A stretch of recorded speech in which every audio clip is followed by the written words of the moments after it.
Jean-Luc Mélenchon ne sera probablement pas Premier ministre, quand bien même il a réussi le tour de force de convaincre les Français de voter en masse pour des candidats de son Union populaire de gauche. Une gauche que l'on annonçait morte et enterrée il y a encore à peine quelques mois et qui aujourd'hui renaît de ses cendres et pourrait troubler le jeu politique des prochaines années.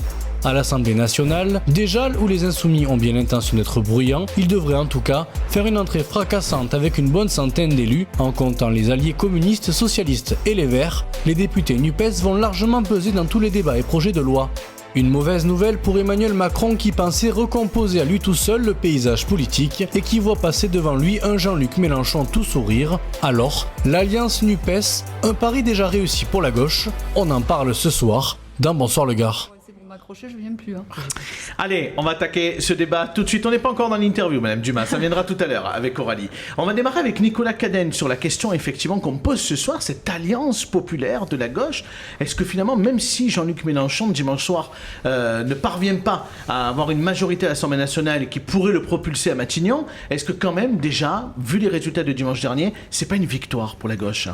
On verra quand même dimanche soir. Nous, on souhaite effectivement avoir le plus grand nombre de députés élus dimanche soir, mais effectivement, il y a une dynamique. Et la dynamique est de notre côté, c'est une belle chose. Je pense que c'est positif aussi pour le pluralisme démocratique dans notre pays. Et donc, effectivement, je crois que c'est assez historique. La dernière fois que la gauche s'est unie, c'était en 1997, avec succès. Donc, on est très heureux. La fameuse gauche plurielle. La gauche plurielle, avec Lionel Jospin. Donc, on est heureux, effectivement, aujourd'hui, de pouvoir réitérer cette grande union de la gauche. Françoise Dumas, qu'est-ce que vous en pensez du pari qu'a lancé Jean-Luc Mélenchon au soir du premier tour de la présidentielle et des résultats de dimanche dernier? Vous étiez avec nous dimanche soir, mais je présume que depuis, vous avez peut-être analysé, regardé un petit peu en détail. On peut le dire clairement, au niveau national, il y a une vraie poussée de cette union populaire et il y a de grandes chances qu'ils arrivent en nombre à l'Assemblée nationale.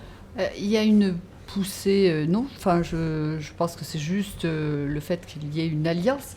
Je pense que si on regarde les choses, il n'y a pas un vrai progrès des voix en termes de voix par rapport à 2017, sauf que cette fois-ci, il y a effectivement une union. Et quand il y a union, ça donne tout de suite une importance différente. Mais c'est le cas aussi pour notre majorité, qui est plurielle, qui va de Territoire de Progrès, en passant par le MoDem, par En Marche, et qui va jusqu'à Horizon. Pour vous, vous ne dites pas qu'il a réussi son coup, Jean-Luc Mélenchon ? On est dans la même situation. Je crois qu'il a surtout réussi à préempter une certaine gauche. Je ne suis pas persuadée que c'est quelque chose qui sera dans la durée. Ça permet à certains d'être présents dans le débat international, mais je doute fort que ce soit quelque chose qui soit tenable. Pérenne. Parce qu'il y aura très rapidement de grandes différences d'approche dans les projets et ensuite dans les passages à l'acte quand on rentrera dans la discussion, ne serait-ce que de la loi de finances rectificative ou sur les premières mesures qui seront mises en œuvre. Donc il y aura des schismes idéologiques très importants. Même si on a reçu ici sur ce plateau des candidats qui appartiennent, alors plutôt en plus du Parti Socialiste, qui appartiennent à la NUP et qui expliquaient, Arnaud Bord notamment nous expliquait lundi et puis dimanche soir, que finalement la NUP s'est mis d'accord sur de nombreuses mesures. Donc aujourd'hui, sur les sujets où ça tiraille, il y aura probablement du débat, mais ils sont assez d'accord sur d'autres choses. Et sur autre chose, à l'Assemblée nationale, ça passera, non, Nicolas Cadenne? Et on va interroger bien évidemment Laurent Burgoa. Oui, moi, c'est pas quelque chose qui m'inquiète. On s'est mis d'accord sur un programme partagé, de 650 propositions, chiffré par ailleurs, donc c'est quand même quelque chose d'assez solide. Il faut rappeler là encore que lors du précédent, c'est-à-dire la gauche plurielle dont on parlait en 97, le programme avait été fait en seulement 3 jours, était beaucoup plus restreint, beaucoup plus petit, il y avait beaucoup moins d'accords immédiats, et pourtant, cette majorité a pu gouverner le pays pendant 5 ans. Donc c'est pas du tout quelque chose qui m'inquiète. Après, évidemment, qu'il y a des distinctions, des points de différence sur tel ou tel sujet, c'est normal, mais la NUP n'a pas peur du débat, de la concertation, de l'échange. C'est justement la preuve de la vie démocratique, de la gauche. De la diversité Après, de la gauche. c'est pas que des points quand même. Oui, il y a pas mal.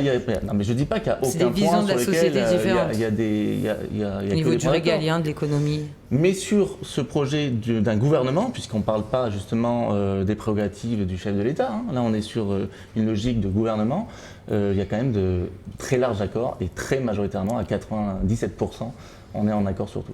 Laurent Burgoa, Je vous pose la même question en fait ce soir. D'abord, après vous avez probablement un avis sur Jean-Luc Mélenchon, mais ce qui m'intéresse d'abord, c'est ce que vous considérez au vu des résultats de dimanche que le pari est réussi pour cette alliance populaire à gauche. Réussi, ils seraient réussis s'ils avaient la majorité absolue à l'Assemblée nationale. Non. Là où je ne suis pas d'accord avec M. Cadenne, c'est que... Ils sont quand même mieux que les Républicains. L'union de la gauche. Oui, mais à un moment... Ils sont quand même mieux que les Républicains. À un moment, des fois, il vaut mieux avoir une colonne vertébrale et rester à cette colonne vertébrale. L'union de la gauche de 1997, ce n'est pas l'union de la gauche de cette année, M. Cadenne. Vous avez perdu votre âme, le PS, le PC et les écologies, en vous associant avec M. Mélenchon. Ouais, excusez-moi. Enfin, c'est un ancien socialiste, Jean-Luc Mélenchon. Qui a bien évolué, qui a une conception. Comment vous allez faire sur l'Europe ? Vous n'entendez pas entre vous. Comment vous allez faire sur les sujets régaliens ? Même, je suis désolé de vous le dire, Monsieur Mélenchon, qui est quand même très communautaire, qui n'a pas une vision de la société qui est la même que celle du Parti socialiste. Non, le PS, le PC et une partie des écolos, vous avez perdu votre âme pour avoir des postes de parlementaires. Et vous-même, monsieur, excusez-moi de vous le dire, mais votre colonne vertébrale, c'est une scoliose politique. Non. Vous êtes parti du PS, vous avez fricoté à marche pour revenir à NUPS j'allais dire, avec une couleur. Il n'est pas insoumis non plus. Il est chez Europe Écologie Les Verts. Il a le droit d'avoir une conscience sur l'environnement, sur l'écologie. Si c'est vrai que ce qui peut rassembler M. Cadenne et M. Mélenchon, c'est leur conception de la laïcité. Non, monsieur Bourgois, vous avez une vision très caricaturale de la chose. Pas du tout, c'est la vérité, c'est pour ça que ça vous fâche. Ah, ça me fâche pas du tout. Non, il n'a pas l'air fâché en plus. On est là pour débattre. Vous avez perdu votre âme. La gauche, vous avez perdu votre âme. Qu'est-ce que vous auriez dit si nous, LR, on s'était associés avec Zemmour ou RN ? C'est pareil. C'est pareil. Vous dites que c'est pareil. Eh oui, c'est pareil. Mais ça, Monsieur Mélenchon est un populiste. Oui, d'accord. C'est une diabolisation, c'est caricatural. Ah, oui. J'aimerais que vous donniez des exemples très concrets sur des situations qui seraient scandaleuses contre l'état de droit du côté de M. Mélenchon, plutôt que de donner des grands mots comme ça. Dites-nous de quoi vous parlez. Parce qu'en réalité, M. Mélenchon a dit ensuite l'État c'est moi. Ensuite, attendez. La République c'est moi. Ensuite, arrêtez de dire que j'aurais été un peu partout. C'est pas vrai. J'ai été adhérent uniquement au PS et aujourd'hui, je ne suis plus adhérent d'aucun parti. J'ai été effectivement proposé en candidat d'ouverture par Europe Écologie Les Verts dans le cadre de cette large alliance sur un programme sur lequel nous sommes d'accord et que je compte bien défendre. Donc il n'y a rien là de problématique et effectivement les vrais sujets d'aujourd'hui c'est quoi ? C'est l'urgence sociale et l'urgence écologique et effectivement nous sommes prêts à affronter ces urgences. Mais si vous êtes élu, vous siégerez où ? Dans le groupe Europe Écologie Les Verts ? Bien entendu. Pas dans le groupe de Jean-Luc Mélenchon. Non. Ni chez les socialistes. Non. Mais pour revenir peut-être à ce qu'a dit Françoise Dumas, c'est intéressant. Mais nous aurons cette alliance pour mener des combats communs. Mais alors justement, et Laurent Bourgois pourrait parler de son expérience au conseil départemental, puisque vous avez mené cette opposition dite constructive au temps de la majorité relative.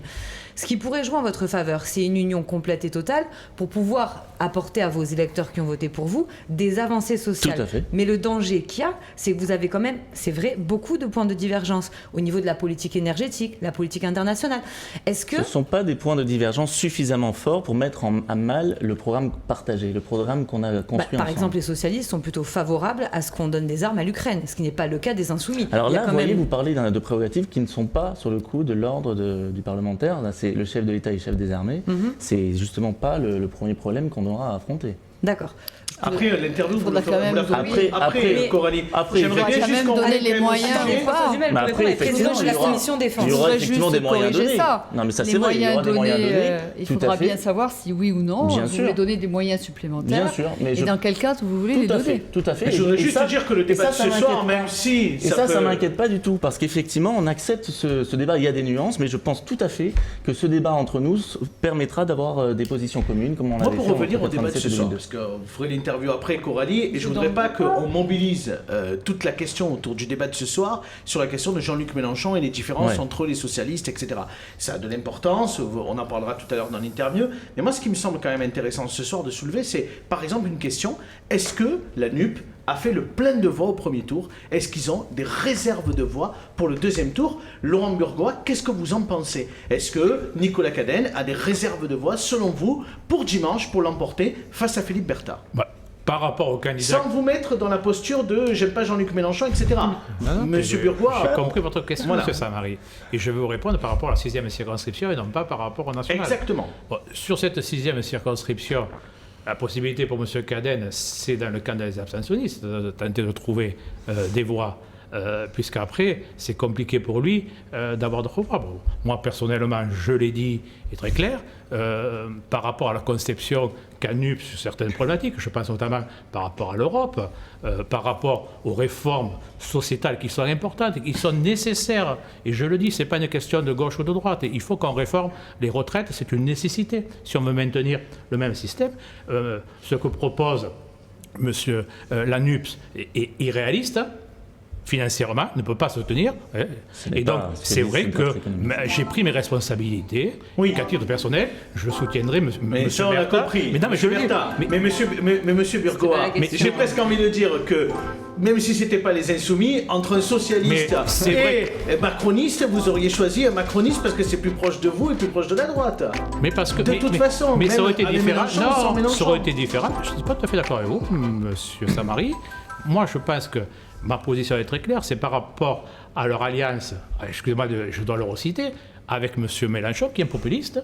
Ça aurait été un vrai socialiste, et moi je le dis, les socialistes, et je regrette même, je veux dire, que Mme Delga et mon collègue Denis Bois, pour qui j'ai beaucoup d'estime, ont perdu un peu leur âme au second tour, en appelant, parce qu'au premier tour, ils étaient très clairs. M. Bois m'a soutenu dès le premier tour. M. Bois m'a soutenu dès le premier tour. Écoutez, c'était pas officiel. Ah, mais si c'était officiel, c'était public, on a même tracté ensemble. Moi, je ne l'ai pas vu, donc excusez-moi, c'était pas officiel. Si, c'était parfaitement officiel, Mme Delga me soutient. À Nord-Bord, oui, mais après d'autres candidats, je ne sais pas. Nicolas Cadenne également. Et donc, ils ont perdu leur âme aussi. Le PS a perdu leur âme. Le PC a perdu son âme à travers cette alliance. Madame Jubin, vous êtes une ancienne socialiste, pour le rappeler. Moi aussi, oui. Alors, au-delà de la NUPS, est-ce que vous pensez que Nicolas Cadenne a une réserve de voix sur la 6e ? J'en ai aucune idée et très franchement, je ne me permettrai pas d'analyser. Je n'ai pas suivi cette campagne. J'en ai bien assez avec ma circonscription et donc je n'ai pas d'avis. Alors, je reformule la question. Est-ce que vous pensez que Nicolas Cadenne peut être un danger à l'Assemblée nationale ? Mais j'ai pas apporté de jugement de valeur sur la personne ou la personnalité de Nicolas Cadenne, qui est engagé depuis longtemps en politique, que j'ai connu effectivement au PS, qui a fait ses choix. Je n'ai pas de jugement de valeur sur la personne. Ce que je sais, c'est que j'ai observé Jean-Luc Mélenchon pendant 5 ans. Je l'ai vu au sein de ma commission où se trouvaient les schismes, c'est-à-dire que j'ai arrivé sur l'ensemble des débats que j'ai pu avoir au sein de la commission, à rassembler des LR jusqu'aux communistes inclus, c'est-à-dire avec le président André Chassaigne, et que les deux avec lesquels il n'était pas possible de travailler sur les questions fondamentales et républicaines, c'était bien avec LFI et le Rassemblement national. Peut-être que les choses vont évoluer, mais j'ai moi le sentiment vu de l'extérieur que Jean-Luc Mélenchon a imposé à l'ensemble de la gauche sa vision des choses et que ce qui le motive, sinon il se serait présenté, c'est de foutre en l'air les institutions et de réussir à tout prix à remettre en cause la légitimité du président de la République. Et ça, je pense que les Français, très rapidement, ont peur de ça. Et voilà, c'est tout. Moi, quand même, en ce moment, je vis quand même quelque chose d'assez original sur ma circonscription. Je ne peux pas me permettre de parler des autres. Je parle que ce que je vis au quotidien. Oui. Depuis hier, moi, j'ai sur le terrain un candidat NUP qui a été battu. Donc Charles Ménard, pour ne pas le citer. Voilà, ou sa suppléante ce matin, qui est sur les marchés et qui dit « n'allez pas voter ». Et qui dit entre le Front National et Françoise Dumas... C'est la peste ou le choléra. Oui, non, c'est pire que ça. C'est entre le borgne et ce qui est borgne. Je considère, je n'ai pas du tout la même conception de la République et du comportement républicain. Je ne peux pas dire ce qu'il en est sur les autres circonscriptions. Et vous avez vos deux yeux. Ce qui est certain, c'est que moi, je soutiendrai toujours le camp de la démocratie et le camp républicain. On va en reparler, mais juste quand même, parce que j'ai une petite... On arrive au bout. C'est quand même important, je vous en prie, sur quand même la philosophie de certains candidats NUP. Ça rejoint ce que je dis. J'ai à mes côtés, je finis juste, j'ai à mes côtés... sur votre micro, Madame J'ai à mes côtés des militants socialistes, des militants communistes qui sont campagne à mes côtés parce que leur ADN politique, c'est de s'opposer au éthique, Rassemblement national. C'est de s'opposer au Rassemblement Et national. Vincent Boucher l'a bien dit. Et sur notre Vincent plateau. Boucher. Et qui sont au sein de la NUP. Et Christian Bastide, et Patrick Malavieille, etc., et qui me soutiennent personnellement, Comme Carole Denis Delga. Bois, qui vous soutient, mais Et qui soutient Carole aussi Delga. Nicolas Cadenne. Tout à fait, et Carole Delga, parce que le combat, le seul combat, et ça c'est effectivement le combat de la gauche, de la gauche que j'ai partagé, que j'aime et que j'aime toujours, c'est ce combat républicain. Je ne suis pas persuadée que Jean-Luc Mélenchon soit porté par les mêmes valeurs. Juste, et j'ai une petite divergence du coup avec vous, Abdel. Je ne me suis pas trompée. C'est rare. Mais c'est assez rare pour être souligné. Mais c'est bien. Le pari déjà réussi pour la gauche. Jean-Luc Mélenchon. J'ai mis un point d'interrogation. Oui. Mais on n'est peut-être pas d'accord sur qu'est-ce qu'il a voulu réussir à relever comme pari. Alors, l'union, on est d'accord, la dynamique, mais c'est pas ça le véritable pari. Enfin, si je me trompe, le but, c'est quand même, il s'est présenté à l'élection présidentielle, c'est quand même d'appliquer une partie de son programme avec des avancées sociales. Et votre principale difficulté aujourd'hui, elle réside, encore une fois, je suis désolée, dans les divergences que vous pouvez avoir. Emmanuel Macron et son gouvernement. Divergence majeure sur le social. Attendez, je termine et après sur les je reviens. Pas sur le social, on est d'accord. Mais pour faire adopter ces réformes, il faut être unis. Monsieur Burgoa était uni au temps du conseil départemental avec les EUDI, quand il y avait des divisions. Et d'ailleurs, Jean Denat l'a reproché à Denis Boite parce qu'il voulait qu'à l'époque, William Portal rentre dans le conseil départemental et dans l'exécutif pour avoir une majorité qui ne soit plus relative. Mais si Emmanuel Macron et le gouvernement, et je pense quand même qu'ils seront capables de le faire, arrivent à vous diviser et à vous scinder sur les différents points de divergence que vous avez. Alors, on oublie, si vous voulez, le côté international, mais on peut parler, par exemple, de la police, on en a parlé beaucoup. Après, on prend le risque, si vous n'arrivez pas à serrer les rangs, de ne pas pouvoir négocier. Oui, non, mais c'est ce que vous me dites, c'est ce que vous nous dites aujourd'hui. Mais c'est vrai que le véritable danger et le véritable pari, c'est de rester unis à l'Assemblée. Vous avez la même conception sur la police que M. Mélenchon, M. Cadenne. Non, mais ça c'est important. Parce que vous dites que vous serrez la... Ça dépend de quoi on parle. Alors déjà, on parle beaucoup de Jean-Luc Mélenchon, alors que moi je suis venu pour parler de la campagne sur la 6e. Oui, mais c'est important pour les électeurs. C'est un peu facile. C'est un peu facile, M. Burgoa. Non. C'est crucial. C'est d'Europe Écologie Les Verts avant tout. Oui, mais j'aurais 2 questions à ce jeu-là d'ailleurs, parce qu'ils seront plus intéressants. Mais vous êtes en fait un commentateur partial là, c'est ça? Non, mais je veux savoir. Écoutez, on est dans un débat. Le vrai problème, je vais vous dire, c'est un agora ce soir. C'est pour mieux vous faire reconnaître de la police, monsieur. Le vrai scandale peut-être, c'est le fait que les salaires soient très bas dans la police, c'est le fait que les policiers soient surmenés. C'est ça qu'il faudrait peut-être évoquer, c'est le fait que les heures de formation ont chuté. Ça, c'est pas les propos de M. Mélenchon, pendant des années, mais si, parce que nous, on porte tout l'inverse. Y compris M. Mélenchon, sur le coup. Ça, pourquoi vous en parlez pas? Parce que ça, c'est un vrai problème. Et ça, sur le coup, c'est un bilan aussi de votre part. La police tue. Non, attendez. Alors, vous pouvez effectivement reprendre simplement sa phrase. Il s'est expliqué là-dessus, mais je vais pas faire la défense de Jean-Luc Mélenchon qui est absent, mais il s'est expliqué là-dessus. Moi, je parle pas de ça. Moi, je parle du fond et je parle de ma campagne ici sur la 6e.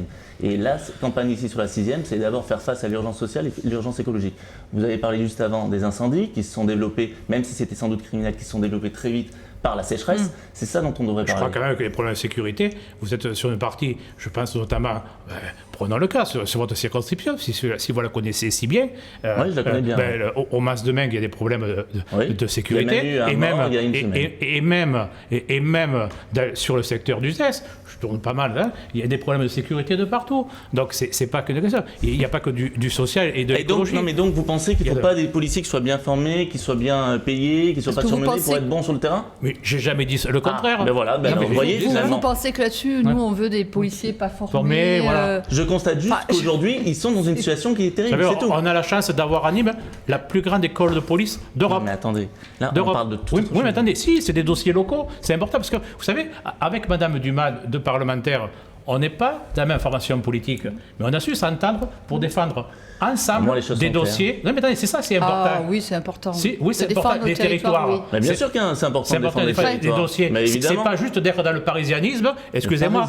Oui, le parisianisme. Mais c'est vous qui êtes sénateur, monsieur Burgoa. Oui, mais je veux dire, et faire c'est de défendre. Quand vous êtes parlementaire, vous n'êtes pas que parlementaire de la France, vous êtes parlementaire de circonscription. Et faire entendre aussi de Philippe Berta qui fait face. C'est étonnant parce que oui, Nicolas Cadenne, ce que vous dites là, oui, c'est marrant. Et d'ailleurs, de votre propre famille politique. Je suis pas sûr que monsieur Berta serait d'accord avec vous, d'ailleurs.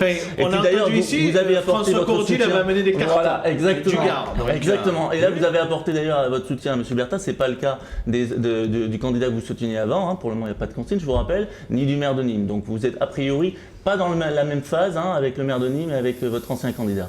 Écoutez-moi, en tant que parlementaire, non, mais je sais pas, je constate. En tant que sénateur, j'ai des responsabilités par rapport à un corps électoral que j'ai. Non, mais vous parliez de zigzag.